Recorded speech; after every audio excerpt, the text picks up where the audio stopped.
metros é a distância para o gol. A barreira está até um pouquinho a mais dos 9 metros e 15.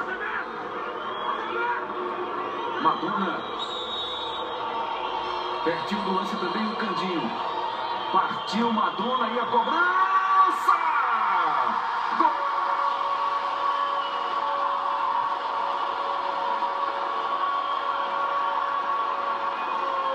É do Central! Madonna!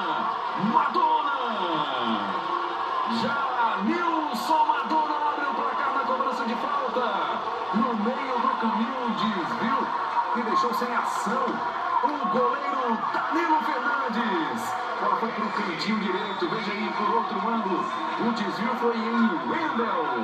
Ela caiu no cantinho direito de Danilo Fernandes, que saía para o lado esquerdo. Na frente o Central, gol com 3 minutos de jogo no Lacerdão. 1 para o Central, 0 para o Sport. Aí a festa do Madonna. Primeiro gol dele no Campeonato Pernambucano.